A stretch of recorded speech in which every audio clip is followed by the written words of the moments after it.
Punjab weather TV ਦੇਖ ਰਹੇ ਸਾਰੇ ਹੀ ਸਰੋਤਿਆਂ ਨੂੰ ਪਿਆਰ ਭਰੀ ਸਤਿ ਸ਼੍ਰੀ ਅਕਾਲ ਤੇ ਲੈ ਕੇ ਹਾਜ਼ਰ ਹੋਏ ਹਾਂ ਜੀ ਪੰਜਾਬੀ ਖਬਰਾਂ ਦਾ ਤਾਜ਼ਾ ਬੁਲੇਟਿਨ। ਤੇ ਗੱਲਬਾਤ ਕਰਦੇ ਹਾਂ ਜੀ ਪੰਜਾਬ ਦੀਆਂ ਮਹੱਤਵਪੂਰਨ ਖਬਰਾਂ ਦੀ। ਉਸ ਤੋਂ ਪਹਿਲਾਂ ਵੀਡੀਓ ਨੂੰ ਲਾਈਕ ਤੇ ਸ਼ੇਅਰ ਜ਼ਰੂਰ ਕਰ ਦਿਓ ਤੇ ਸਾਡੇ ਨਾਲ ਜੁੜੇ ਰਹਿਣ ਦੇ ਲਈ ਚੈਨਲ ਨੂੰ ਵੀ ਸਬਸਕ੍ਰਾਈਬ ਕਰ ਲਿਓ। ਵਧਦੇ ਹੁਣ ਦੀ ਪਹਿਲੀ ਵੱਡੀ ਖਬਰ ਦੇ ਵੱਲ। ਪ੍ਰਾਈਵੇਟ ਸਕੂਲਾਂ ਤੇ ਪੰਜਾਬ ਸਰਕਾਰ ਦਾ ਸ਼ਿਕੰਜਾ। ਇੱਕ ਨਹੀਂ ਬਲਕਿ 20 ਦੁਕਾਨਾਂ ਤੇ ਮੁਹੱਈਆ ਕਰਵਾਉਣੀਆਂ ਹੋਣਗੀਆਂ ਕਿਤਾਬਾਂ। जी हाँ दोस्तों, स्कूल कैंपस के विच किताबां नहीं बेचियां जा सकदियां ते ना ही स्कूल मापिਆਂ ਨੂੰ ਤਰਜੀਹੀ स्टोर तो किताबां खरीदण दे लई मजबूर कर सकते हैं। तो स्कूल प्रबंधकां नूं इह यकीनी बनाउणा चाहीदा है कि वो सिर्फ एक जां दो पुस्तक विक्रेतावां दे कोल किताबां ना रखण ते उन्हां नूं इह यकीनी बनाउणा होवेगा कि उन्हां दीआं स्कूली किताबां घट्टो घੱਟ 20 दुकानां ते उपलब्ध होण। उस तो बाद उन्हां सारियां दुकानां दी जानकारी मापिਆਂ दे नाल सांझी करनी पवेगी तां जो मापे अपनी सहूलत के अनुसार अपनी पसंद की दुकान तो किताबां खरीद सकन। आर्थिक पक्षों कमजोर वर्ग के लिए चंगी खबर। भगवंत मान सरकार उसारेगी 25,000 मकान। जी हाँ दोस्तों, पंजाब विधान सभा बजट सैशन 2022 के दूजे दिन भगवंत मान ने अपने संबोधन के दौरान कहा है कि कमजोर वर्गों के लिए 25,000 मकान बनाने की योजना है। तो मकानों के बकायदा नक्शे बनाए जा रहे हैं। तो इस तो इलावा वित्त मंत्री हरपाल सिंह चीमा ने सदन के विच वड्डा ऐलान किया। उन्होंने कहा कि किसानों के बकाए की अदायगी ना करने वालियां निजी खंड मिलों की जायदाद जब्त की जाएगी। तो विरोधी धਿਰ ਦੇ नेता प्रताप सिंह बाजवा के सवाल के जवाब के वित्त मंत्री हरपाल सिंह चीमा ने कहा कि सूबा सरकार किसानों की बकाया राशि को लैके चौकस और चिंतित है। तो जेकर निजी खंड मिलों ने किसानों के बकाए की अदायगी ना की तो मिलों दी जायदादां जब्त कीतियां जाणगीआं ते किसानां दा करीब 313 करोड़ रुपए मिलों के बल बकाया है। सरकार किसानों की आर्थिक सुरक्षा के लिए जल्द MSP गारंटी कानून बनावे। राकेश टकैत। तो दोस्तों, संयुक्त किसान मोर्चे के आगू राकेश टकैत 6 दिन हिमाचल दौरे ते हैं। कुल्लू के विच प्रैस कॉन्फ्रेंस नूं संबोधन करते हुए राकेश टकैत ने सूबे की भाजपा सरकार नूं घेरिया। ते उन्होंने कहा कि हिमाचल प्रदेश तो भी किसानों दीआं कई शिकायतां प्राप्त होईयां हन ते बिजली लाइनां दे लई जमीन ग्रहण का उचित मुआवजा भी नहीं मिलता।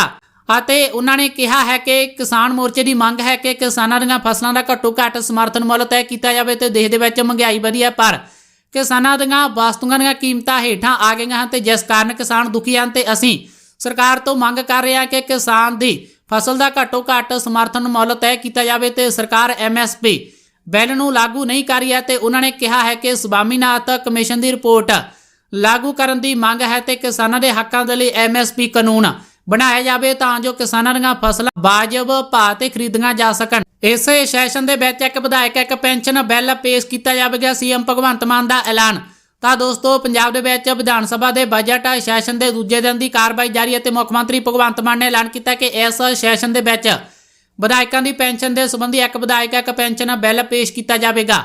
उन्होंने कहा कि भ्रष्टाचार के नाल कोई भी समझौता नहीं किया जाएगा। तो भ्रष्टाचार करने वाले नूं नहीं बचाया जाएगा। तो इसदे नाल ही खाली वादे भी नहीं किए जाएंगे। तो असीं एक विधायक एक पेंशन के राही एक मिसाल कायम की है। तो इस बजट सैशन के विच इस बारे इस बिल लियाउण दे लई सारियां तैयारियां कर लईआं गईआं हन। तो आप दी विचारधारा दा मुख नुकता भ्रष्टाचार मुक्त स्थानक प्रशासन है। चंडीगढ़ के नाइट क्लबां दे विच नहीं बजेगा लाउड म्यूजिक। रेजीडेंट्स ने कहा है कि असी रात 3 बजे तक नहीं सौ पाउंदे। 3 क्लबां नूं दित्ती चेतावनी। जी हाँ दोस्तों, प्रशासन ने चंडीगढ़ के सैक्टर 7 स्थित नाइट क्लबां नूं चेतावनी दित्ती है कि देर रात तक क्लबां दे विच उच्ची आवाज़ दे विच संगीत वजाउण दे लई इह चेतावनी दित्ती गई है। दरअसल सैक्टर 7 दे विचकारली सड़क ते स्थित नाइट क्लब हैं ते जिथे देर रात तक नाइट पार्टी चलती है। नाइट क्लबां दे पिछे रिहायशी इलाका है। तो क्लबां विच देर रात तक उच्ची आवाज़ां दे विच रौनकां लगियां रहिंदियां हन। ते जिस कारण रिहायशी खेतर दे विच रहण वाले लोकां नूं परेशानी झेलनी पैंदी है। दस रही है कि सैक्टर 7 स्थित 3 नाइट क्लबां नूं देर रात तक उच्ची आवाज़ दे विच संगीत वजाउण दी सख्त चेतावनी दित्ती गई है। तो इन्हां दे विच वाल्ट ग्राफो अते कानूना क्लब शामिल हैं। तो SDM ईस्ट नतीश सिंगला ने इन्हां क्लबां नूं CRPC दी धारा 133 के तहत चेतावनी दी है। जुलाई के पहले हफ्ते पंजाब में पहुंचेगा मानसून। हाले 3 दिन सूबे के लोगों को सताएगी गर्मी। जी हाँ दोस्तों, पंजाब दे विच इस साल मानसून के देरी दे नाल आउण दी संभावना है। तो सूबे के विच जुलाई के पहले हफ्ते मीह पैण दी संभावना। तो वीरवार तो मौसम साफ होने तो बाद गर्मी ने फिर जोर फड़ लिया। तो शनिवार नूं भी कई जिलों के विच दिन भर ਤੇਜ਼ ਧੁੱਪ ਦੇ ਕਾਰਨ ਤਾਪਮਾਨ ਦੇ ਵਿੱਚ ਵਾਧਾ ਦਰਜ ਕੀਤਾ ਗਿਆ। ਪੰਜਾਬ ਦਾ ਸਭ ਤੋਂ ਗਰਮ ਸਥਾਨ ਬਠਿੰਡਾ ਰਿਹਾ, ਜਿੱਥੇ ਵੱਧ ਤੋਂ ਵੱਧ ਤਾਪਮਾਨ 41 ਡਿਗਰੀ ਸੈਲਸੀਅਸ ਦਰਜ ਕੀਤਾ ਗਿਆ ਤੇ ਜਲੰਧਰ ਵਿੱਚ ਤਾਪਮਾਨ 38.2 ਡਿਗਰੀ ਸੈਲਸੀਅਸ ਦਰਜ ਕੀਤਾ ਗਿਆ। ਮੌਸਮ ਕੇਂਦਰ ਚੰਡੀਗੜ੍ਹ ਦੀ ਭਵਿੱਖਬਾਣੀ ਦੇ ਅਨੁਸਾਰ 27 ਜੂਨ ਤੱਕ ਪੰਜਾਬ ਦੇ ਵਿੱਚ ਮੌਸਮ ਖੁਸ਼ਕ ਰਹੇਗਾ ਤੇ 28 ਜੂਨ ਤੋਂ ਪੰਜਾਬ ਦੇ ਕਈ ਜ਼ਿਲ੍ਹਿਆਂ ਦੇ ਵਿੱਚ ਪ੍ਰੀ ਮੌਨਸੂਨ ਮੀਂਹ ਪਵੇਗਾ ਤੇ ਮੌਸਮ ਵਿਗਿਆਨੀਆਂ ਦੇ ਅਨੁਸਾਰ ਜੁਲਾਈ ਮਹੀਨੇ ਦੇ ਪਹਿਲੇ ਹਫ਼ਤੇ ਦੇ ਵਿੱਚ ਪੰਜਾਬ ਦੇ ਵਿੱਚ ਮੌਨਸੂਨ ਪਹੁੰਚ ਜਾਵੇਗਾ ਤੇ ਕੱਲ ਅਤੇ ਪਰਸੋਂ ਵੀ ਧੁੱਪ ਹੈ। ਮਾਨ ਸਰਕਾਰ ਨੇ ਵਾਈਟ ਪੇਪਰ ਜਾਰੀ ਕੀਤਾ। ਪੰਜਾਬ ਤੇ 2,63,265 ਕਰੋੜ ਰੁਪਏ ਦਾ ਕਰਜ਼ਾ। ਜੀ ਹਾਂ ਦੋਸਤੋ, ਪੰਜਾਬ ਦੇ ਬਜਟ ਸੈਸ਼ਨ ਦੇ ਦੌਰਾਨ ਵਿੱਤ ਮੰਤਰੀ ਹਰਪਾਲ ਸਿੰਘ ਚੀਮਾ ਨੇ ਬਜਟ ਸੈਸ਼ਨ ਦੇ ਵਿੱਚ ਵਾਈਟ ਪੇਪਰ ਜਾਰੀ ਕੀਤਾ ਹੈ ਤੇ ਵਾਈਟ ਪੇਪਰ ਦੇ ਵਿੱਚ ਜ਼ਿਕਰ ਕੀਤਾ ਕਿ ਪੰਜਾਬ ਦੇ ਸਿਰ ਉੱਤੇ 2,63,265 ਕਰੋੜ ਰੁਪਏ ਦਾ ਕਰਜ਼ਾ ਹੈ ਤੇ ਪੰਜਾਬ ਦੇ ਸਿਰ ਸਭ ਤੋਂ ਵੱਧ ਕਰਜ਼ਾ ਸਾਲ 2016-17 ਦੇ ਵਿੱਚ ਆਇਆ ਸੀ। ਪੰਜਾਬ ਦੇ ਮੁਲਾਜ਼ਮਾਂ ਪੈਨਸ਼ਨਰਾਂ ਸਮੇਤ 6ਵੇਂ ਤਨਖਾਹ ਕਮਿਸ਼ਨ ਦੇ ਤਹਿਤ 13,759 ਕਰੋੜ ਰੁਪਏ ਦੇ ਬਕਾਏ ਹਨ। ਪੰਜਾਬ ਸਰਕਾਰ ਨੇ PSPCL ਬਿਜਲੀ ਸਬਸਿਡੀ ਦੇ 7117.86 ਕਰੋੜ ਰੁਪਏ ਦੇਵੇਗੀ।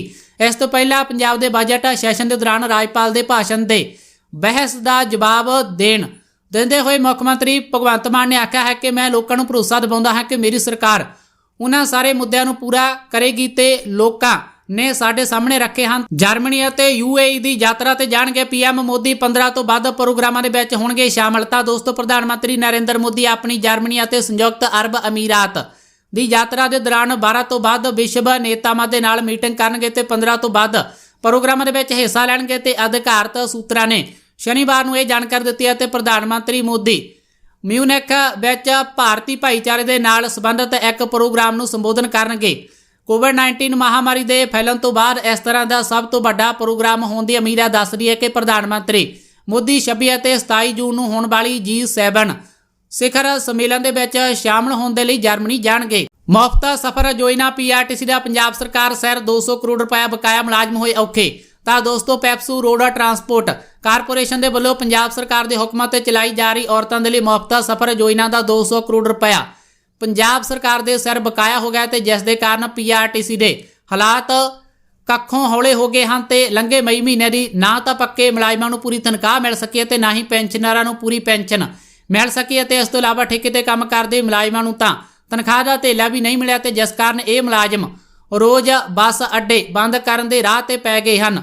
ਮਿਲੀ ਜਾਣਕਾਰੀ ਦੇ ਮੁਤਾਬਕ PRTC ਦੇ ਰੈਗੂਲਰ ਮੁਲਾਜ਼ਮਾਂ ਨੂੰ ਮਈ ਮਹੀਨੇ ਤਨਖਾਹ ਦਾ ਸਿਰਫ 75% ਹਿੱਸਾ ਦਿੱਤਾ ਗਿਆ ਹੈ। ਪ੍ਰਾਈਵੇਟ ਸਕੂਲਾਂ ਤੇ ਸ਼ਿਕੰਜਾ, ਮਨਮਰਜ਼ੀ ਦੇ ਨਾਲ ਫੀਸ ਵਧਾਈ ਤਾਂ NOC ਹੋਵੇਗੀ ਰੱਦ। CM ਨੇ ਅਧਿਆਪਕਾਂ ਤੇ ਕਾਲਜ ਪ੍ਰੋਫੈਸਰਾਂ ਦੇ ਲਈ ਕਈ ਵੱਡੀ ਗੱਲ।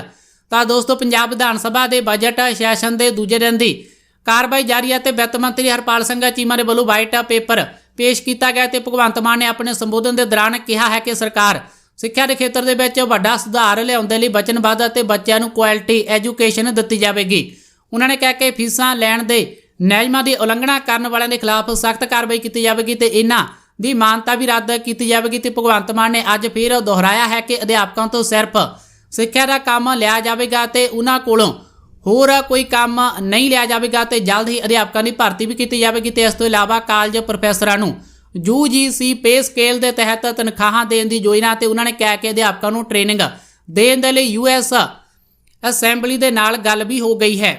ਹੁਣ ਭਾਰਤ ਦੇ ਵਿੱਚ ਮਿਲੇਗੀ ਵਾਹਨ ਨੂੰ ਸਟਾਰ ਰੇਟਿੰਗ। ਟਵੀਟ ਕਰਕੇ ਨਿਤਨ ਗਡਕਰੀ ਨੇ ਦਿੱਤੀ ਜਾਣਕਾਰੀ। ਤਾਂ ਦੋਸਤੋ, ਕੇਂਦਰੀ ਸੜਕੀ ਆਵਾਜਾਈ ਅਤੇ ਰਾਜਮਾਰਗ ਮੰਤਰੀ ਨਿਤਨ ਗਡਕਰੀ ਨੇ ਅੱਜ ਇੰਡੀਆ NCAP ਦੀ ਸ਼ੁਰੂਆਤ ਦੇ ਲਈ ਖਰੜਾ ਨੋਟੀਫਿਕੇਸ਼ਨ ਨੂੰ ਮਨਜ਼ੂਰੀ ਦੇ ਦਿੱਤੀ ਹੈ ਤੇ ਇਸ ਪ੍ਰੋਗਰਾਮ ਦੇ ਤਹਿਤ ਭਾਰਤ ਦੇ ਵਿੱਚ ਨਿਰਮਾਤਾਕਾਰਾਂ ਨੂੰ ਕ੍ਰੈਸ਼ ਟੈਸਟਾਂ ਦੇ ਵਿੱਚ ਉਹਨਾਂ ਦੇ ਪ੍ਰਦਰਸ਼ਨ ਦੇ ਆਧਾਰ ਤੇ ਸੁਰੱਖਿਆ ਰੇਟਿੰਗ ਦਿੱਤੀ ਜਾਵੇਗੀ। ਇਹ ਰੇਟਿੰਗ 1 ਸਟਾਰ ਤੋਂ ਲੈ ਕੇ 5 ਸਟਾਰ ਤੱਕ ਹੋਵੇਗੀ ਤੇ 5 ਸਟਾਰ ਰੇਟਿੰਗ ਸਭ ਤੋਂ ਵਧੀਆ ਮੰਨੀ ਜਾਵੇਗੀ ਤੇ ਭਾਰਤ NCAP ਦੇ ਵਿੱਚ ਇੱਕ ਉਪਭੋਗਤਾ ਕੇਂਦਰਿਤ ਪਲੇਟਫਾਰਮ ਦੇ ਵਜੋਂ ਕੰਮ ਕਰੇਗਾ ਤੇ ਜੋ ਗਾਹਕਾਂ ਨੂੰ ਸੁਰੱਖਿਅਤ ਵਾਹਨਾਂ ਦੀ ਚੋਣ ਕਰਨ ਦੇ ਯੋਗ ਬਣਾਏਗਾ ਤੇ ਇਸ ਦੇ ਨਾਲ ਭਾਰਤ ਦੇ ਵਿੱਚ OEMS ਦੇ ਵਿੱਚ ਇੱਕ ਸਿਹਤਮੰਦ ਵਿਕਾਸ ਹੋਇਆ ਹੈ। ਮੂਸੇਵਾਲਾ ਕੇਸ, ਗੋਲਡੀ ਬਰਾੜ ਦਾ ਸਾਥੀ ਕਬੱਡੀ ਖਿਡਾਰੀ ਗ੍ਰਿਫਤਾਰ। ਤਾਂ ਦੋਸਤੋ, ਲੁਧਿਆਣਾ ਪੁਲਿਸ ਦੇ ਵੱਲੋਂ ਕੈਨੇਡਾ ਦੇ ਵਿੱਚ ਬੈਠੇ ਗੈਂਗਸਟਰ ਗੋਲਡੀ ਬਰਾੜ ਦਾ ਸਾਥੀ ਗ੍ਰਿਫਤਾਰ ਕੀਤਾ ਗਿਆ ਹੈ। ਮਿਲੀ ਜਾਣਕਾਰੀ ਦੇ ਅਨੁਸਾਰ ਗੈਂਗਸਟਰ ਲਾਰੈਂਸ ਬਿਸ਼ਨੋਈ ਦੇ ਸਾਥੀ ਨੂੰ ਹਥਿਆਰ ਸਪਲਾਈ ਕਰਨ ਵਾਲੇ ਕਬੱਡੀ ਖਿਡਾਰੀ ਨੂੰ ਪੁਲਿਸ ਨੇ ਗ੍ਰਿਫਤਾਰ ਕੀਤਾ ਹੈ ਤੇ ਇਸ ਸੰਬੰਧੀ ਜਾਣਕਾਰੀ ਦਿੰਦਿਆਂ CIA ਸਟਾਫ 2 ਦੇ ਇੰਚਾਰਜ ਇੰਸਪੈਕਟਰ ਬੇਅੰਤ ਜਨੇਜਾ ਨੇ ਇਹ ਦੱਸਿਆ ਹੈ ਕਿ ਕਾਬੂ ਕੀਤੇ ਗਏ ਕਥਿਤ ਦੋਸ਼ੀ ਦੀ ਸ਼ਨਾਖਤ ਜਸਕਰਨ ਸਿੰਘ ਦੇ ਵਜੋਂ ਹੋਈ ਹੈ ਤੇ ਫੜਿਆ ਗਿਆ ਮੁਲਜ਼ਮ ਪਟਿਆਲਾ ਦੇ ਭਾਦਸੋਂ ਦਾ ਦੱਸਿਆ ਜਾ ਰਿਹਾ ਤੇ ਜਸਕਰਨ ਨੇ ਬੱਲੂ ਨੂੰ 2 ਹਥਿਆਰ ਦਿੱਤੇ ਸਨ ਮਾਰਚ ਮਹੀਨੇ ਦੇ ਵਿੱਚ ਅਤੇ ਜਸਕਰਨ 21 ਸਾਲ ਦੀ ਉਮਰ ਦੇ ਵਿੱਚ ਇੱਕ ਕਬੱਡੀ ਖਿਡਾਰੀ ਵੀ ਹੈ। ਉਸਦਾ ਕੋਈ ਅਪਰਾਧਿਕ ਰਿਕਾਰਡ ਨਹੀਂ ਹੈ ਤੇ ਮੁੱਢਲੀ ਜਾਣਕਾਰੀ ਦੇ ਅਨੁਸਾਰ ਕੈਨੇਡਾ ਦੇ ਵਿੱਚ ਗੈਂਗਸਟਰ ਗੋਲਡੀ ਬਰਾਡ ਨੇ ਇਹ ਹਥਿਆਰ ਉਸ ਨੂੰ ਭੇਜੇ ਹਨ ਤੇ ਉਸ ਨੂੰ ਅਦਾਲਤ ਦੇ ਵਿੱਚ ਪੇਸ਼ ਕੀਤਾ ਜਾ ਰਿਹਾ ਹੈ। ਭ੍ਰਿਸ਼ਟਾਚਾਰ ਦੇ ਮਾਮਲੇ ਦੇ ਵਿੱਚ ਗ੍ਰਿਫਤਾਰ IAS ਸੰਜੇ ਭੋਪਲੀ ਦੇ ਘਰ ਚੱਲੀ ਗੋਲੀ, ਬੇਟੇ ਦੀ ਮੌਕੇ ਤੇ ਮੌਤ। ਜੀ ਹਾਂ ਦੋਸਤੋ, ਪੰਜਾਬ ਦੇ ਵਿੱਚ ਕੁਝ ਦਿਨ ਪਹਿਲਾਂ ਵਿਜੀਲੈਂਸ ਦੇ ਨਿਸ਼ਾਨੇ 'ਚ IAS ਸੰਜੇ ਭੋਪਲੀ ਦੇ ਪਰਿਵਾਰ ਤੇ ਦੁੱਖਾਂ ਦਾ ਪਹਾੜ ਡਿੱਗ ਗਿਆ ਤੇ IAS ਸੰਜੇ ਭੋਪਲੀ ਦੇ ਪੁੱਤਰ ਨੂੰ ਗੋਲੀ ਲੱਗਣ ਤੋਂ ਬਾਅਦ ਮੌਕੇ ਤੇ ਮੌਤ ਹੋ ਗਈ ਹੈ ਤੇ ਖਬਰ ਇਹ ਹੈ ਕਿ ਭ੍ਰਿਸ਼ਟਾਚਾਰ ਦੇ ਮਾਮਲੇ ਦੇ ਵਿੱਚ ਗ੍ਰਿਫਤਾਰ IAS ਅਧਿਕਾਰੀ ਸੰਜੇ ਭੋਪਲੀ ਦੇ ਬੇਟੇ ਕਾਰਤਿਕ ਨੇ ਆਤਮ ਹੱਤਿਆ ਕੀਤੀ ਹੈ। ਜਾਣਕਾਰੀ ਇਹ ਹੈ ਕਿ ਭੋਪਲੀ ਦਾ ਬੇਟਾ ਕਾਰਤਿਕ ਕਾਲਜ ਦੇ ਵਿੱਚ ਪੜ੍ਹਦਾ ਸੀ ਤੇ ਪਿਤਾ ਦੇ ਖਿਲਾਫ ਦਰਜ ਕੀਤੇ ਗਏ ਕੇਸ ਤੋਂ ਦੁਖੀ ਸੀ, ਪਰ ਸੰਜੇ ਭੋਪਲੀ ਦੇ ਪਰਿਵਾਰ ਦੇ ਵੱਲੋਂ ਵਿਜੀਲੈਂਸ ਵਿਭਾਗ ਦੀ ਟੀਮ ਤੇ ਬੇਟੇ ਦੀ ਹੱਤਿਆ ਦੇ ਦੋਸ਼ ਲਗਾਏ ਗਏ ਹਨ ਤੇ ਸੂਚਨਾ ਮਿਲਣ ਤੇ SSP ਕੁਲਦੀਪ ਚਾਹਲ ਸਮੇਤ ਕਈ ਪੁਲਿਸ ਅਧਿਕਾਰੀ ਮੌਕੇ ਤੇ ਪੁੱਜੇ। ਜਾਣਕਾਰੀ ਮਿਲੀ ਹੈ ਕਿ ਅੱਜ ਸੰਜੇ ਭੋਪਲੀ ਦੀ ਮੁਹਾਲੀ ਅਦਾਲਤ ਦੇ ਵਿੱਚ ਪੇਸ਼ੀ ਹੋਣੀ ਸੀ ਤੇ ਜਿਸ ਦੇ ਚੱਲਦਿਆਂ ਵਿਜੀਲੈਂਸ ਦੀ ਟੀਮ IAS ਸੰਜੇ ਭੋਪਲੀ ਦੇ ਘਰ ਪਹੁੰਚੀ ਸੀ ਤੇ ਉਹਨਾਂ ਨੇ ਸਾਹਮਣੇ ਹੀ ਸੰਜੇ ਭੋਪਲੀ ਦੇ ਬੇਟੇ ਨੇ ਖੁਦ ਨੂੰ ਗੋਲੀ ਮਾਰ ਲਈ ਤੇ ਅੱਜ ਦੁਪਹਿਰ ਨੂੰ ਅਦਾਲਤ ਦੇ ਵਿੱਚ ਪੇਸ਼ੀ ਹੋਣ ਤੋਂ ਪਹਿਲਾਂ ਹੀ ਇਹ ਘਟਨਾ ਵਾਪਰ ਗਈ ਤੇ ਪਰਿਵਾਰ ਦੇ ਮੁਤਾਬਕ ਵਿਜੀਲੈਂਸ ਦੀ ਟੀਮ ਉਹਨਾਂ ਦੇ ਘਰ ਕੁਝ ਰਿਕਵਰੀ ਕਰਨ ਲਈ ਆਈ ਸੀ ਤੇ ਇਸ ਦੌਰਾਨ ਜਾਂਚ ਕੀਤੀ ਗਈ ਤੇ ਇਸ ਦੌਰਾਨ ਕਾਰਤਿਕ ਅਤੇ ਵਿਜੀਲੈਂਸ ਅਧਿਕਾਰੀਆਂ ਦੇ ਵਿਚਾਲੇ ਬਹਿਸ ਹੋ ਗਈ ਤੇ ਝਗੜੇ ਤੋਂ ਬਾਅਦ ਹੀ ਉਹਦੇ ਪੁੱਤਰ ਨੇ ਖੁਦ ਨੂੰ ਗੋਲੀ ਮਾਰ ਲਈ ਤੇ ਕਾਰਤਿਕ ਦੀ ਮਾਂ ਨੇ ਕਿਹਾ ਕਿ ਉਸ ਨੂੰ ਝੂਠੇ ਕੇਸ ਦੇ ਵਿੱਚ ਫਸਾਇਆ ਗਿਆ ਤੇ ਉਹਨਾਂ ਪੰਜਾਬ ਦੇ ਮੁੱਖ ਮੰਤਰੀ ਭਗਵੰਤ ਮਾਨ ਦੀ ਸਰਕਾਰ ਤੇ ਗੰਭੀਰ ਦੋਸ਼ ਲਾਏ ਹਨ।